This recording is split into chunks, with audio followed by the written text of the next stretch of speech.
आइए जानते हैं 1.6 ID1 का 1.6 है, ये 6 पार्ट है, लास्ट पार्ट है। इसमें हम लोग जानेंगे insurer and health and safety. जैसा कि आप जानते हैं, जब भी हम जिस वर्क प्लेस पे भी काम करते हैं वहाँ पे रिस्क मैनेज करने के लिए insurance companies play very important role in work place safety. They provide financial protection in case of accident, property damage और पर्सनल इंजरी क्लेम्स। कुछ इंश्योरेंस कंपनी आप देखेंगे, कुछ इंश्योरेंस कानूनी रूप से ज़रूरी होता है, जैसे कि एम्प्लॉयर्स लायबिलिटी इंश्योरेंस यूके में या वर्कर कंपनसेशन ऑस्ट्रेलिया में। वहीं कुछ इंश्योरेंस जो है वॉलेंटरली होते हैं, यानी कि आप अपनी इच्छा से कर सकते हैं, जैसे कि पब्लिक लायबिलिटी या बिल्डिंग इंश्योरेंस, लेकिन ये भी बहुत लाभदायक होते हैं। तो इंश्योरर का फोकस सिविल लायबिलिटी पर होता है, यानी कि एक्सीडेंट कंपनसेशन क्लेम को कवर करना। क्रिमिनल फाइन्स या पेनाल्टीज इंश्योरेंस से कवर नहीं होते। अल्टीमेटली इंश्योरर चाहता है कि ऑर्गेनाइजेशन अपने रिस्क कम करे, क्योंकि इससे उनका लॉस भी होगा। तो क्वेश्चन ये है कि हाउ इंश्योरर इन्फ्लुएंस सेफ्टी। तो जैसा मैंने पहले बताया कि इंश्योरर चाहता है कि ऑर्गेनाइजेशन अपने रिस्क कम करे, क्योंकि इससे उनका लॉस भी कम होगा। यानी कि जितना एक्सीडेंट कम होगा, इंश्योरेंस कंपनी को प्रीमियम तो मिलेगा, लेकिन एक्सीडेंट अगर नहीं होगा तो कोई क्लेम भी नहीं होगा। तो इससे क्या होगा, इंश्योरेंस कंपनी को बेनिफिट होगा। तो इंश्योरर सिर्फ पैसा देने वाले नहीं हैं, इंश्योरर सिर्फ पैसा देने वाले नहीं हैं, वे सेफ्टी स्टैंडर्ड इंप्रूव करने में मदद करते हैं। वो साइट इंस्पेक्शन करते हैं, ऑर्गेनाइजेशन को एडवाइस देते हैं और कुछ मिनिमम स्टैंडर्ड फॉलो करने को कहते हैं। जैसे एग्जांपल से समझे तो इंश्योरर कह सकता है कि आपको वुडन पैलेट बिल्डिंग से दूर रखो ताकि फायर रिस्क कम हो। यानी किसी जगह पे आप कोई दूसरा आयरन का प्लेट्स यूज़ कर सकते हो या कोई दूसरा यूज़ कर सकते हो, इससे फायर का रिस्क कम होगा। ये बातें हमेशा कानून की रिक्वायरमेंट नहीं होती, लेकिन आप देखेंगे कि इंश्योरर है की सलाह मानने से प्रीमियम कम हो सकता है।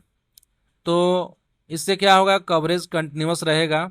अगर ऑर्गेनाइजेशन बार बार सेफ्टी इग्नोर करे या कई बार पर्सनल इंजरी क्लेम हो जाए, तो आप देखेंगे कि प्रीमियम बढ़ सकता है या इंश्योरेंस कैंसिल भी हो सकता है, क्योंकि कोई भी लॉस नहीं चाहता है। तो इंश्योरेंस कंपनी वाले चाहते हैं कि भाई एक्सीडेंट कम हो, उनको इंश्योरेंस से जो पैसा आता है, जो प्रीमियम से पैसा आता है वो आते रहें। लेकिन आप हाई रिस्क में काम करेंगे तो इंश्योरेंस नहीं करेगा, कैंसिल कर देगा या प्रीमियम बढ़ा देगा। इसीलिए इंश्योरर्स इनडायरेक्टली सेफ्टी कल्चर को इम्प्रूव करने में बड़ा योगदान देते हैं। अब आता है रोल ऑफ लॉस एडजस्टर्स। यानी कि जब भी कोई एक्सीडेंट या लॉस होता है तो जो इंश्योरर है वो लॉस एडजस्टर को भेजता है। उनका काम होता है देखना कि क्या लॉस इंश्योरेंस पॉलिसी के अंदर कवर है और कितना पैसा देना चाहिए। यानी कि आपके यहाँ आग लग गया तो क्या ये पॉलिसी जो इंश्योरेंस की पॉलिसी है उसके अंदर आता है कि नहीं। अगर रियली में आता है तो लॉस कितना हुआ और कितना पैसा देना चाहिए, ये तो सब लॉस एडजस्टर ही करेगा। तो ये एक लॉस एडजस्टर एक पोस्ट होता है, जो एक कॉम्पिटेंट आदमी आता है और इन चीज़ों को देखता है। सो लॉस एडजस्टर समटाइम्स सिर्फ एडवाइस देता है इंश्योरर को, और कभी कभी क्लेम सेटल करने का पूरा अधिकार होता है। मतलब अगर किसी वर्कर को चोट लगती है तो एडजस्टर देखेगा कि इंजरी किस सिचुएशन में हुई, पॉलिसी कवर करती है या नहीं, और अगर करती है तो कितना कंपनसेशन देना चाहिए। इससे जो प्रोसेस फेयर एंड ट्रांसपेरेंट बनता है।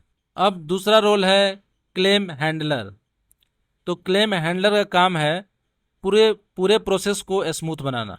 तो जब इंश्योर्ड कंपनी क्लेम करती है तो हैंडलर उसको गाइड करता है कि फॉर्म कैसे भरें, डॉक्यूमेंट्स कैसे सबमिट करें, क्लेम किस स्टेज पे है।